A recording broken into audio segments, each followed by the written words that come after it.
ওদালগুৰি জিলাৰ পানেৰীত 2 বছৰৰ দুটি শিশু বিক্ৰী পিতৃ মাতৃ দৰিদ্ৰতাৰ সুযোগ লৈ মধ্যভোগীৰ শিশু বিক্ৰীৰ অভিযোগ ওদালগুৰি জিলাৰ পানেৰীত ভয়ংকৰ ঘটনা আৰ্থিক দৈন্যতাৰ কবলত পৰি ভোকৰ তাৰণাত দেৱশিশু বিক্ৰী পিতৃ মাতৃৰ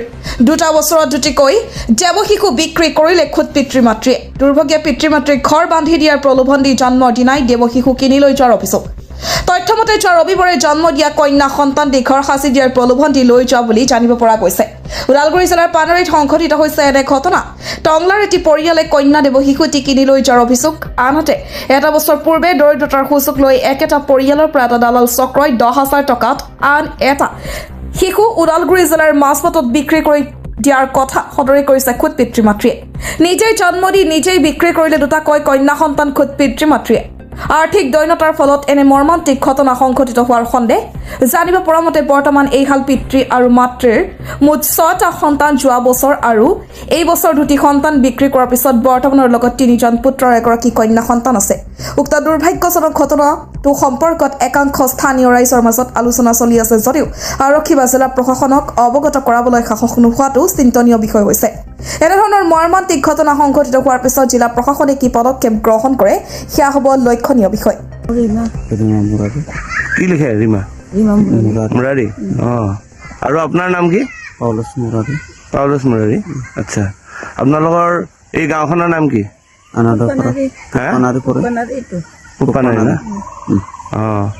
এই আপোনালোকৰ এই মাটি কিমান আছে এতিয়া চৰকাৰী মাটি নিজৰ মাটি নাই আচ্ছা আচ্ছা আৰু আপোনালোকে ঘৰ পাইছে নেকি চৰকাৰী ঘৰ দিয়া নাই ঘৰ পোৱা নাই ন আচ্ছা আচ্ছা এই আপোনালোকৰ আজি যোৱা ৰবিবাৰে এটা সন্তান জন্ম হৈছিল কি হ'ল সন্তানটো আপোনালোকৰ ক'ত আছে আপোনালোকে সন্তানটো বেলেগক বিক্ৰী কৰা বুলি শুনিছো আমি ঘৰ বনাই দিয়াৰ লোভ দিছে বোলে আপোনালোকক ঘৰ বনাই দিম বুলি কৈছে বোলে ঘৰ বনাই দিম বুলি কৈছে তাৰপিছত ঘৰ বনাই কেতিয়া ঘৰ বনাই দিব বোলে তাৰপিছত ঘৰ বনাই দিব এই পকা ঘৰ বনাই দিব বুলি কোৱা কাৰণে আপোনালোকে সন্তানটো দি দিছে আৰু মই কৈছো এতিয়া যদি আৰু ভয় কৰি আছে যদি কিবা কয় যদি চলিটোক লৈ গেলি হ'ল একো টকা পইচা মিলোৱা নাই এনে কি কাৰণত আপোনালোকে সন্তানটো দিছিল ঘৰ কাৰণে একো নাই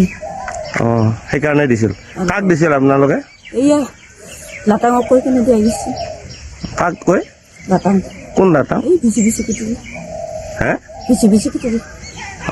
তেওঁ ঠিক কৰি দিছিল যদি আপোনালোকে যদি যায় হ'লে যাবা দিছে আৰু আচ্ছা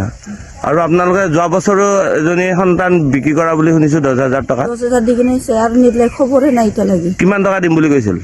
লাখ টকা দিম বুলি কৈছিল এতিয়ালৈকে নাই এই যোৱা বছৰ ক'ত কোনে নিছে সেইটো সন্তান এইয়া ওদালগুৰি কিবা চাৰে মাখাৰ যে কি নাম হাৱা নেকি আচ্ছা ক'ত দিছে তেওঁ মাজবাট আচ্ছা আচ্ছা সেইটো ছোৱালী আছিল নে ল'ৰা আছিল ছোৱালী আছিল আৰু এই যোৱা ৰবিবাৰে নতুন সন্তানটো কি আছিল ছোৱালী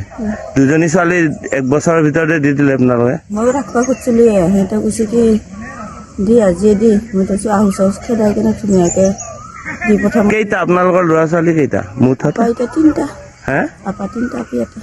বৰ্তমান 4টা আছে লগত আৰু 2টা বিক্ৰী কৰিছে আৰু এটাতো এনেই লৈ গেল থগাই কেনে ঔষধ খুৱাই না কি খুৱাই কিনে লৈ গেল যেতিয়া খবৰে নাই এইটোতো ওচৰতে আছে এতিয়া আহিব এতিয়া মাতিলে আহিব আচ্ছা